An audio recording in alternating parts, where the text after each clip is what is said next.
നമസ്കാരം. മിഷൻ 24 വാർത്തകളിലേക്ക് സ്വാഗതം. കുന്നുമ്മൽ ബ്ലോക്ക് പഞ്ചായത്തിന്റെ 2025-26 വർഷത്തെ വാർഷിക ബഡ്ജറ്റ് വൈസ് പ്രസിഡന്റ് മുഹമ്മദ് കക്കട്ടൽ അവതരിപ്പിച്ചു. Kunnummal block panchayat president Chandri KP അധ്യക്ഷത വഹിച്ചു. ആരോഗ്യരംഗം ബ്ലോക്ക് പഞ്ചായത്തിന്റെ 2 ആസ്പത്രിയും ബ്ലോക്ക് പഞ്ചായത്തിന്റെ മുഖപുത്ര തന്നെയാണ്. എങ്കിലും രണ്ടാമത്തെ ഘട്ടത്തിൽ ആശുപത്രിക്ക് മുൻഗണന കൊടുത്തിട്ടുണ്ട്. പാർപ്പിടത്തിനാണ് കൂടുതൽ മുൻഗണന കൊടുത്തിട്ടുള്ളത്. എനിക്ക് തോന്നുന്നത് കോഴിക്കോട് ജില്ലയിൽ തന്നെ 325 പേർ എഗ്രിമെന്റ് വെച്ച് സാങ്ഷൻ ആക്കിയ ഒരു ബ്ലോക്ക് കൂടിയാണ് നമ്മുടെ ബ്ലോക്ക്. അതിൽ 149 ആളുകൾക്ക് എഗ്രിമെന്റ് വെച്ചിട്ടുണ്ട്. 245 ആളുകൾക്ക് ജില്ലാ പഞ്ചായത്തിന്റെ വിഹിതവും നീക്കി വെച്ചിട്ടുണ്ട്. വേറെ സന്തോഷകരം തന്നെയാണ്. കുന്നുമ്മൽ ബ്ലോക്കിലെ വിവിധ പഞ്ചായത്തുകളിൽ പാർപ്പിടമില്ലാത്ത ആളുകൾക്ക് അന്തിയുറങ്ങാൻ ഒരു വീടുണ്ടാകുക എന്നത് അവരുടെ സ്വപ്നം തന്നെയാണ്.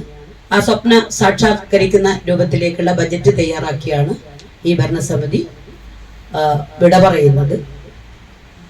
കഴിഞ്ഞ 5 വർഷക്കാലം വിവിധ മേഖലകളിൽ വലിയ വികസന മുന്നേറ്റം നടത്തിയ ഒരു ഭരണസമിതി കൂടിയാണ്. പ്രത്യേകിച്ച് നിർത്തട വികസന രംഗത്ത് പ്രധാനമന്ത്രി കൃഷി സിഞ്ചായി ജനപദ്ധതി പ്രകാരം കുന്നുമ്മൽ ബ്ലോക്കിലെ 2 പഞ്ചായത്തുകളിലേക്ക് മണ്ണ് ജലസംരക്ഷണ പദ്ധതികളിലൂടെ വലിയ വികസന മുന്നേറ്റം ഉണ്ടാക്കാൻ കുന്നുമ്മലും നരിപ്പറ്റ ഗ്രാമപഞ്ചായത്തിനും കഴിഞ്ഞു എന്ന് അഭിമാനത്തോടുകൂടി നമുക്ക് പറയാൻ കഴിയും. അതുപോലെ തന്നെ മഹാത്മാഗാന്ധി ദേശീയ ഗ്രാമീണ തൊഴിലുറപ്പ് പദ്ധതിയിലും ജില്ലയിൽ നേട്ടം കൈവരിച്ചില്ലെങ്കിലും കുന്നുമ്മൽ ബ്ലോക്കിലെ വിവിധ പഞ്ചായത്തുകളെ ചേർത്ത് പിടിച്ചുകൊണ്ട് ഇവിടെയുള്ള എഞ്ചിനീയർ വിങ് നല്ല ശ്രമമാണ് നടത്തിയിട്ടുള്ളത്. അതിന് ചുമതലപ്പെട്ട ഉദ്യോഗസ്ഥന്മാരും BDOന്റെ ഒക്കെ നല്ല സഹായമുള്ളത് കൊണ്ട് തന്നെ തൊഴിലുറപ്പ് രംഗത്തും വലിയ മുന്നേറ്റം ഉണ്ടാക്കിയെടുക്കാൻ വേണ്ടി നമുക്ക് കഴിഞ്ഞിട്ടുണ്ട്. വാർഷിക ബഡ്ജറ്റ് വൈസ് പ്രസിഡന്റ് മുഹമ്മദ് കക്കട്ടൽ അവതരിപ്പിച്ചു. 2025-2026 സാമ്പത്തിക വർഷത്തേക്ക് കുന്നുമ്മൽ ബ്ലോക്ക് പഞ്ചായത്തിന് സംസ്ഥാന ബജറ്റ് പ്രകാരം അടയാളപ്പെടുത്തിയിട്ടുള്ള വികസന വിഹിതത്തിൻ്റെയും ജനറൽ പർപ്പസ് ഗ്രാൻഡിൻ്റെയും അടിസ്ഥാനത്തിലാണ് ഈ ബജറ്റ് തയ്യാറാക്കിയിട്ടുള്ളത്. കഴിഞ്ഞ കാലങ്ങളിൽ നാം നടപ്പിലാക്കിയ ഓരോ പദ്ധതിയിലെയും വികസന വിടവുകളുടെ അടിസ്ഥാനത്തിൽ നിലവിലെ ജനകീയാസൂത്രണ സംവിധാനങ്ങളെ പരമാവധി പ്രയോജനപ്പെടുത്തിക്കൊണ്ട് ബ്ലോക്ക് പഞ്ചായത്തിൻ്റെ പരിധിയിലുള്ള എല്ലാ വിഭാഗം ജനങ്ങൾക്കും പരമാവധി പ്രയോജനം ലഭിക്കുക എന്ന കാഴ്ചപ്പാടുകൂടിയാണ് ഓരോ പദ്ധതിയും ആസൂത്രണം ചെയ്തിട്ടുള്ളത്. കൂടുതൽ ശ്രദ്ധയും കരുതലും ആവശ്യമുള്ള വിഭാഗങ്ങൾക്കും മേഖലകൾക്കും ഈ ബജറ്റിൽ മുൻതൂക്കം നൽകാൻ ശ്രദ്ധിച്ചിട്ടുണ്ട്.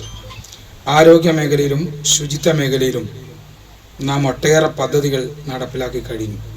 കുറ്റ്യാടി താലൂക്ക് ആശുപത്രിയുടെ കുന്നുമ്മൽ CSCയുടെ അടിസ്ഥാന സൗകര്യങ്ങൾ വർദ്ധിപ്പിച്ചത് വഴി മെച്ചപ്പെട്ട സേവനം ഗ്രാമീണ മേഖലകളിലേക്ക് എത്തിക്കാൻ നമുക്ക് കഴിഞ്ഞിട്ടുണ്ട്.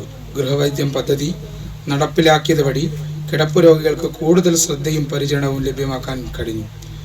ശുചിത്വം, അണുബാധ നിയന്ത്രണം എന്നിവ പ്രോത്സാഹിപ്പിക്കുന്ന ആരോഗ്യ കേന്ദ്രങ്ങൾക്കുള്ള കായകൽപ്പ് പുരസ്കാരത്തിന് 1 വട്ടം 2ാം സ്ഥാനവും 3 വട്ടം പ്രോത്സാഹന സമ്മാനവും കുറ്റ്യാടി താലൂക്ക് ആശുപത്രിക്ക് ലഭിച്ചത് ആരോഗ്യരംഗത്തെ നേട്ടമായി നമുക്ക് വിലയിരുത്താം.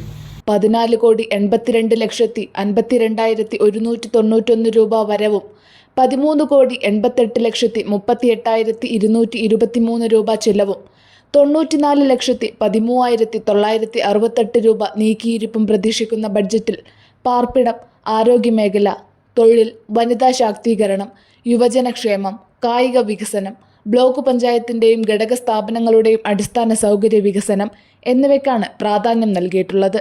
സ്റ്റാൻഡിംഗ് കമ്മിറ്റി ചെയർപേഴ്സൺമാരായ NK Leela, TP Viswanathan, KO Dineshan, KC Mujeeb Rahman, MP Kunhiraman, Deepa Sunil, അംഗങ്ങളായ Geetha Rajan, K Kairali, TV Kunhikannan, Shameena KK, Waheeda, വിവിധ പഞ്ചായത്ത് പ്രസിഡന്റുമാരായ Babu Kattali, VK Reetha, head clerk K Gokuldas, accountant OP Deepa, P Kunhikrishnan Nambiar, secretary Manoj Kumar KT എന്നിവർ സംസാരിച്ചു.